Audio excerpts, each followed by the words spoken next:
Now this is multitasking at its best. Sweet tea, beefaroni for lunch. What? Huh? And Jax has got mac and cheese. Jax is at the best mac and cheese in the world. Huh?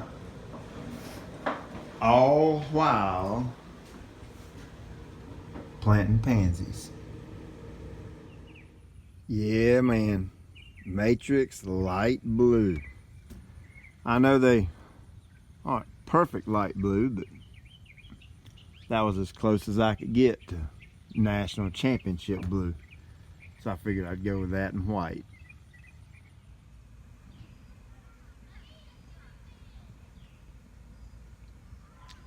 Well, if you've been watching my channel for any length of time, you'll know that I love annual color.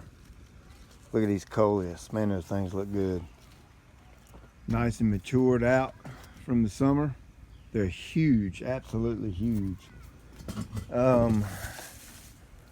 Got some dragon wing begonias here. We're almost at the end of October, and I cannot believe they are still going full force like this.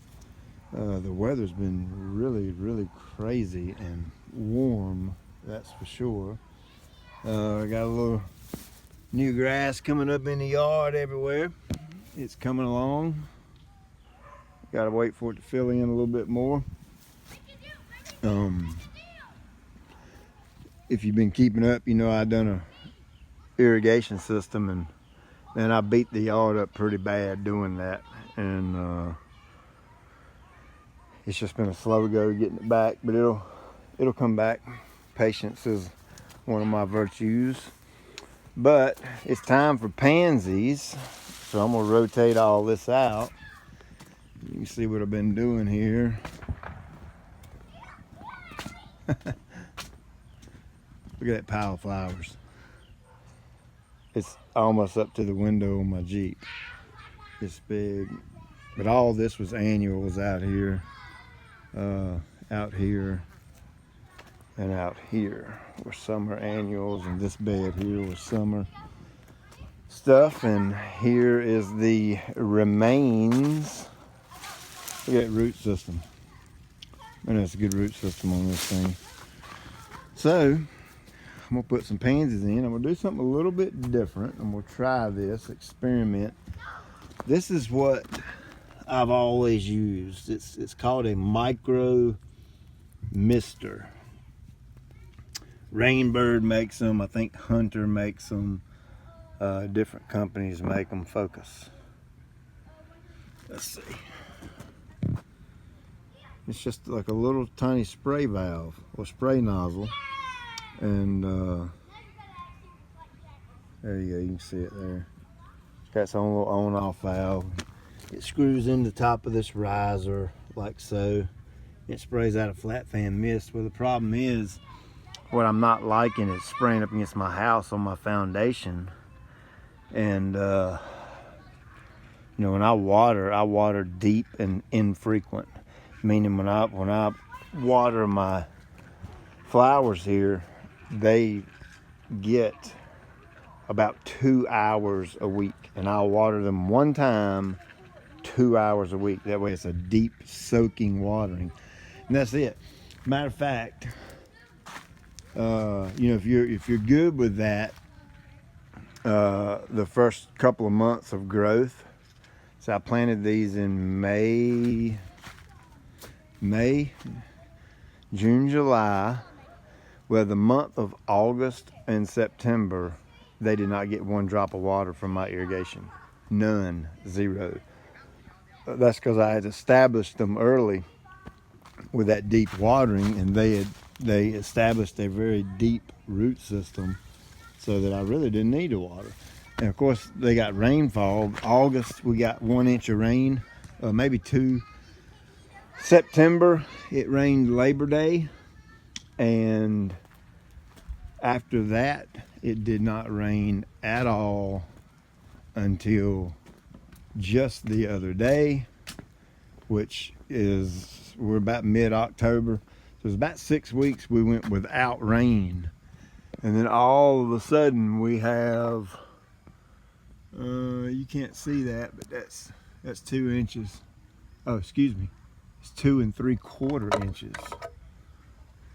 So we've gotten that in the past week. But they went August, September, no irrigation water, no water from me. So it just goes to show, if you water them correctly for the first couple of months, in most cases, in my case, you can actually cut the water completely off. And I didn't water them again, let the rain take care of it. And this is what you end up with. So time to plant pansies. Let's do it. So as part of planting pansies, you know, I've always had this bed in the front, and well, I installed irrigation, and this irrigation head turns all the way over to this point right here. Well, my annuals get so big, and especially in the summertime, it blocks the water flow to this area right here. Of course, I've got a head over there, and it catches it, but that means this area gets half the coverage that it should.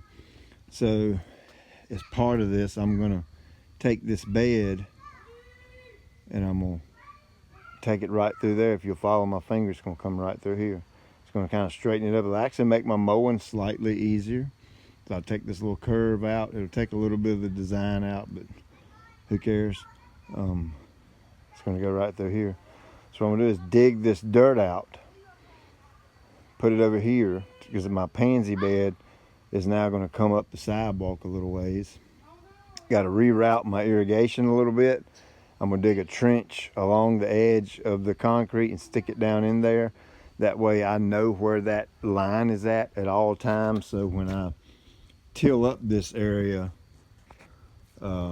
next time, or if I don't till it, regardless, I know where that line's at, so I know to stay away from it.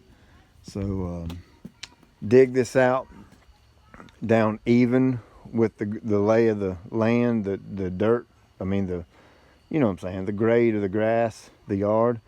So it's a good smooth mow, and then I'll kind of edge it back and round it back, and I'll take the shovel and cut me a little bed edge right there to get my clean edge back.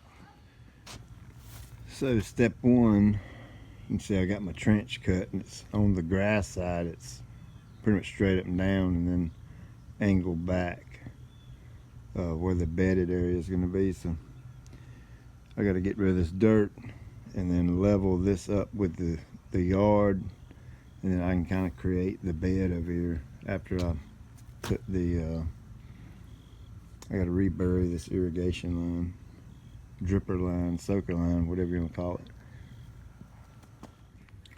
A little different choice for fertilizer on my pansies,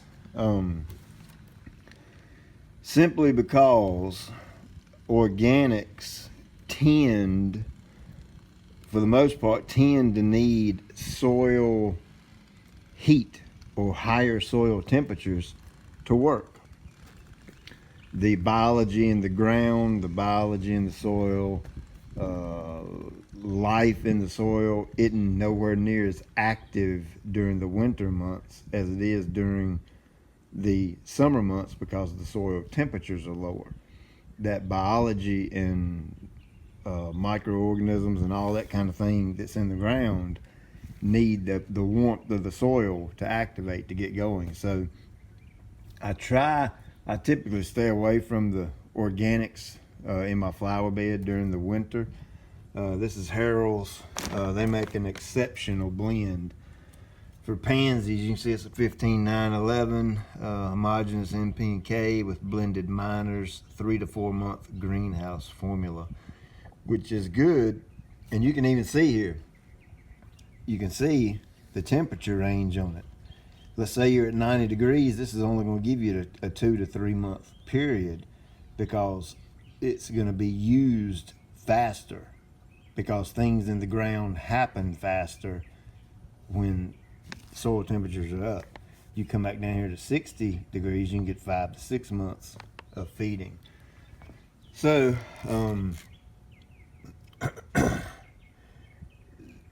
that's why I'm going with a more of a synthetic type blend. And another reason, it's got some good things in here. Magnesium and sulfur and copper and iron and manganese and melodium and your NP&K. So it's got a lot of cool things in here that aren't in typical fertilizers that the pansies will like throughout the winter.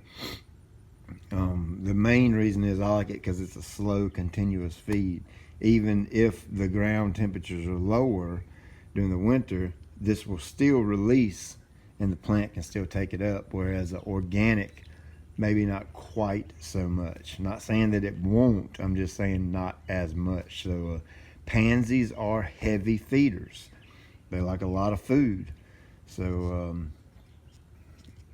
this is put out at the rate of 1 pound per 50 square feet. So, you know, you're talking about a pound of product. So,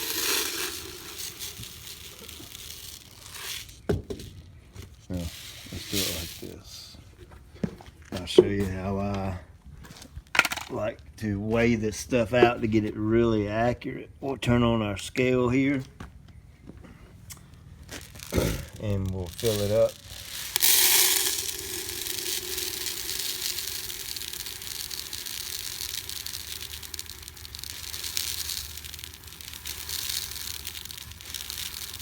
There you go, it's pretty close.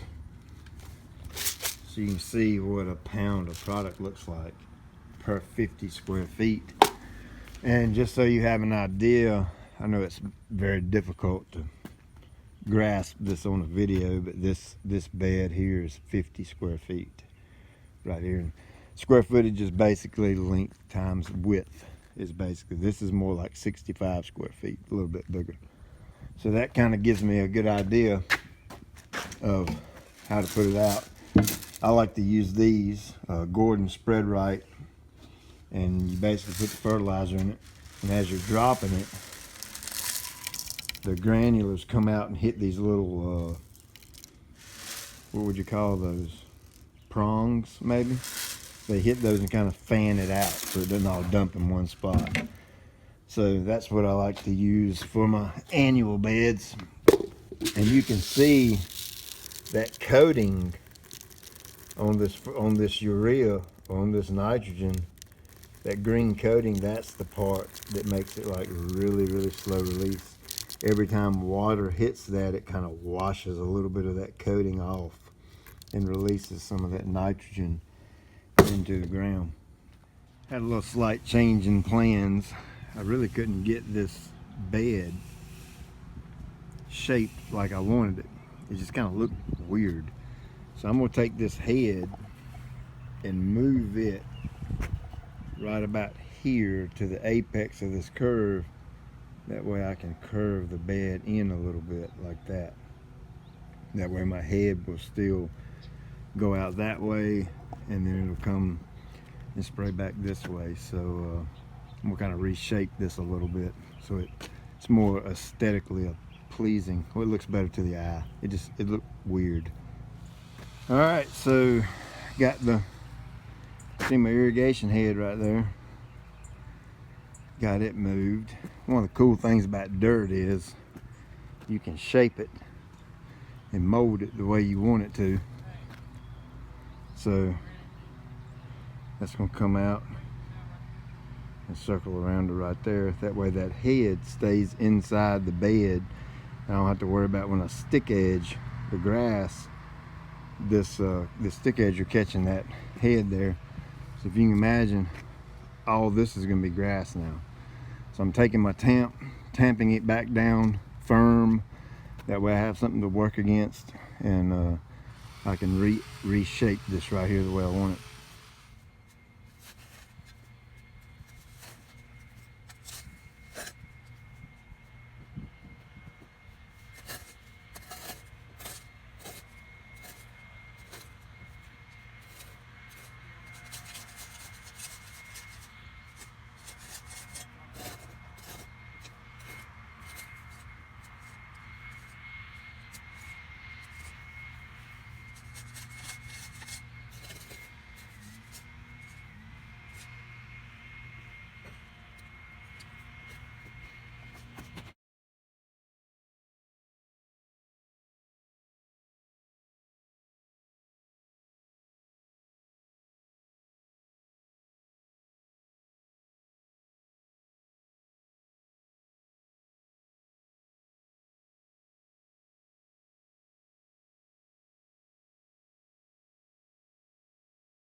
All right, so there we go. It's kind of the finished look I'm looking for, I think.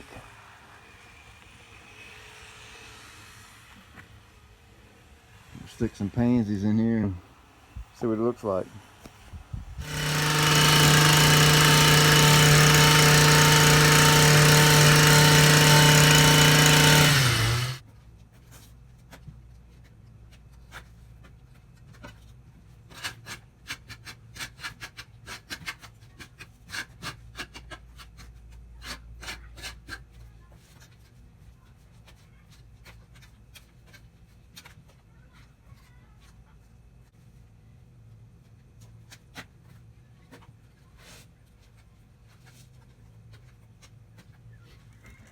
All right, so this ended up being about a 30 square foot area, roughly. So that's about 3/4 of a pound of this fertilizer. And we're gonna put this out over the entire area, just so it'll give you a visual on what the rate looks like. Now, you're gonna learn this in the academy in detail, but in a nutshell, products that give you on the label that say something like a ratio, like a 5-to-1 or mix at a 5-to-1 ratio or whatever it might say, stay away from that. The reason they tell you that is a lot of the times they haven't done the testing on it to see what the actual rate that needs to be used. They'll tell you that so it's safe for you to, so you don't mess nothing up. Most products, let's look at this. So you can see how close those prills are. So that's about what the application rate for this particular product is supposed to look like. I love this stuff from my garden, from my flower beds, pansies and summer annuals. It's worm casting.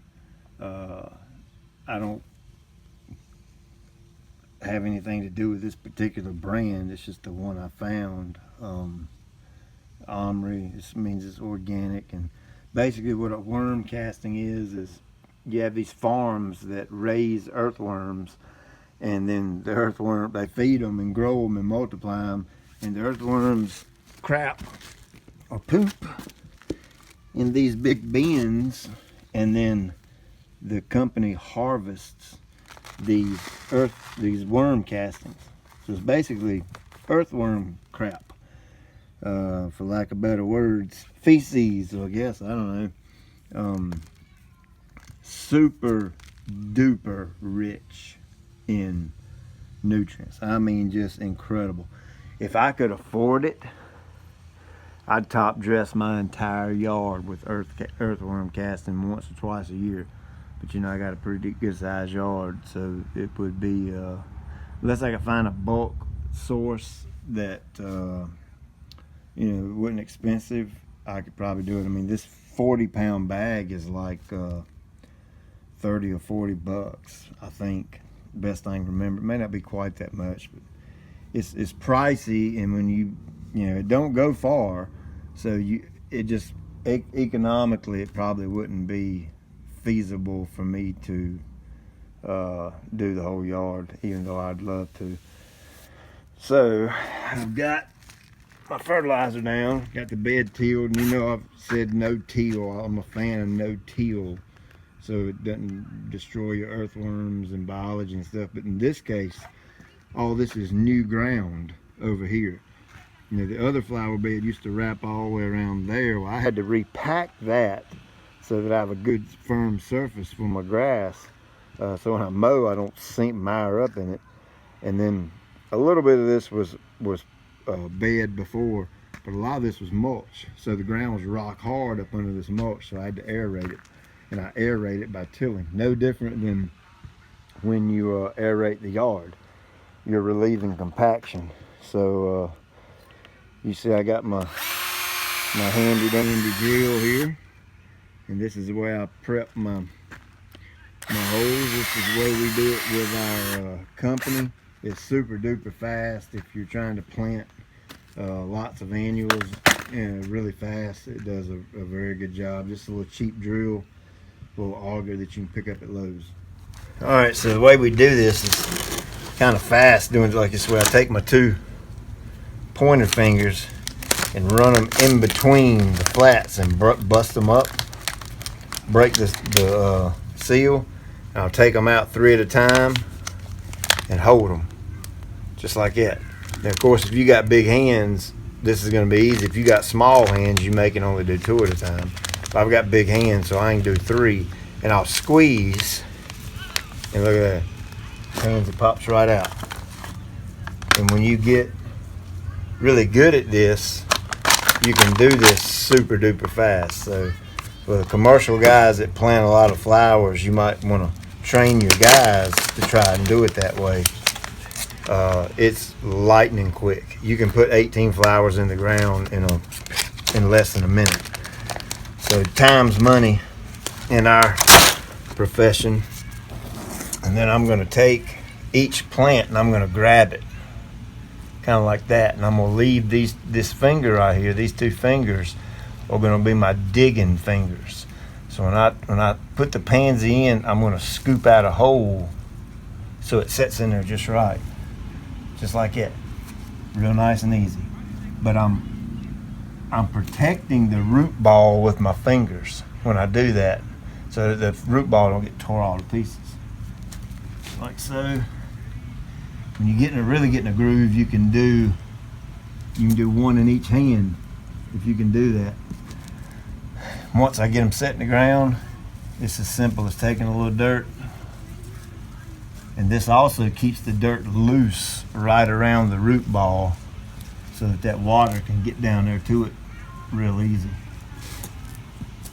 This also leave your bed looking nice and clean, nice and level and neat looking.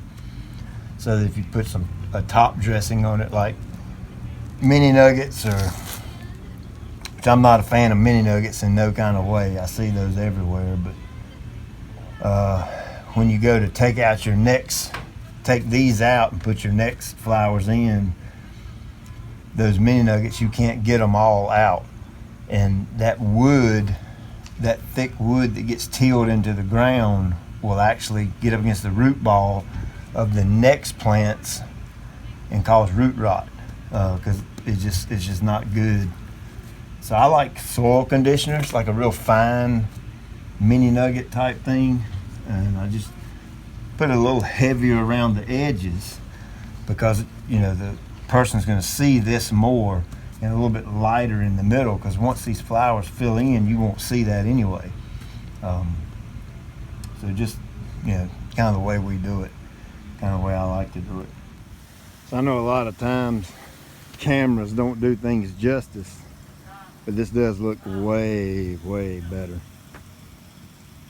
And I know the sun's kind of messing all this up, but you can see how I got that head moved over here. Now it won't, my annual bed used to come out here and the head was here, where the annuals got so big that when the water spun around, it hit the bed and wouldn't catch that section over there. And so now I've kind of reconfigured everything, changed the bed up a little bit, and now I can have my cake and eat it too. So all this is grass, or going to be grass, and it's got seed on it, but of course you can't see it because if you've been watching any of my videos for any length of time, you know I like the seed in the ground, not on top of the ground. So I think it's going to be pretty cool. It's going to work out good. All right, so this is the Water Right sucker hose, W-A-T-E-R-R-I-G-H-T, Water Right. Looks to be a pretty high-end hose. I know they're proud of it by what it costs, but most of the time you get what you pay for. As you can see it's soaking out there. Now the reason it's spraying up this little mist is I have too much pressure on it. Now what I mean by that is I ordered one hose just to see if I was going to like it. And I do like it, so I had to order more. So I don't have enough hose to do this bed, that bed, and the bed on the other side of the truck. So once I get more hose, you can see I've got it capped off here.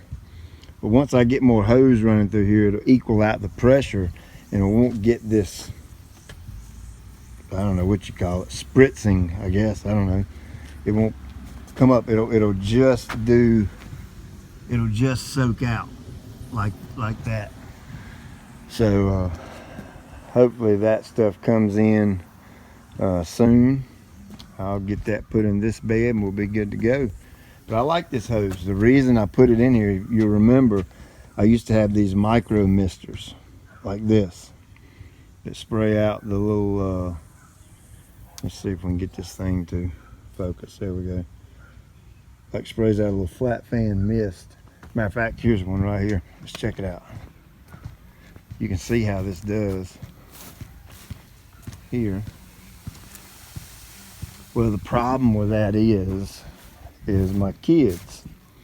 And of course I love my kids way more than I love my yard, so I compromised again. You remember my compromise I made here. All this used to be grass, but get beat up really bad, so I moved the grass out there. And same thing with these micro misters. These things, this goes into the ground and holds it up. Well, the problem is they break right here. And the reason they break, look at there, there's one broke right there, see it? The reason they broke is the kids. They're out there playing, having fun, doing what kids do, and they break them. So of course I'm not going to stop that, so I compromised and I'm getting rid of all these and going with the soaker hose. I know before I even can get off the video, somebody's going to ask, are you going to cover it up? Probably not. That doesn't bother me one bit. Now if this was a client's yard, I would probably work it down in the dirt a little bit better, but for me personally, I could care less. It doesn't bother me one bit. Now once these pansies get a little bigger, they'll cover all that up. Give it about a month or 2 months, these things will fill in real good, and you won't see a lot of this soaker hose. So cool deal. I like it. I would this isn't a review on it, but if it were a review, I would probably say buy it. When I redo the garden this year, I'm more than likely will buy that and use that. And it doesn't waste water. I have water spraying off against the side of the house. If it's windy, you get a lot of off-target spray with your water. This right here, this soaker hose just puts the water exactly where it needs to go. And you can actually see your dry spots a lot better too with this. It's just a little bit dry right here. Now of course with a soaker hose, you've got to run it longer to let it saturate. But that's the way I water anyway. I never set, and I'm gonna make a video on this next year about the yard watering fescue. I never and will never set my irrigation and leave it at a set time. I don't water like that. I feel like that's the incorrect way of watering, because sometimes you water and the yard doesn't need water, but you're still watering. It's convenience about putting it on that timer and letting it go. So I'm gonna show you next year how I'm gonna water mine, and I'm gonna do the flowers the same way. I'll do the flowers the same way, and I'll set it for a particular minute, which in this case I can look at that until I'll probably run it about an hour, and I'll let it soak in, and then I'll let the ground dry up some before I water it again. So that way they're not overly wet, they're not under wet, they're just right. So looking forward to that. Pretty cool. Good day work out here. Got a lot done. The turf is coming along nicely. It's a little slow, but you can see all this is from where the yard really got beat up from putting in the irrigation in. But I've got a ton of baby grass coming in. I mean, it's coming in everywhere. So I'll have my yard back before long. It looks uneven-y and patchy because I haven't mowed it in about 4 weeks, and that doesn't bother me one bit. I'm fine with it not being mowed. I'm more worried about the health of the grass than having a clean cut yard, because I really don't care what the neighbors think. It's my yard, right? The only reason I threw that out there is because I get asked that a lot. When should you mow after seeding?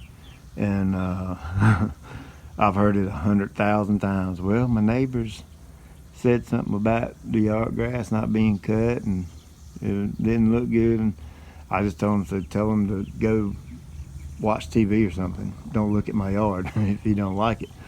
And it may sound rude in a way, but you spend a lot of money on your yard, especially in the fall. Fertilizer, seed, aeration, time is spent, and you want to maximize that. So you got to kind of look at the yard as being in a recovery mode after you seed it, and it just takes it a little while to bounce back and have that vigor that you're looking for.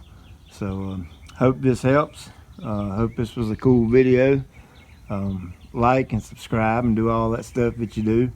And I'm going to the GIE next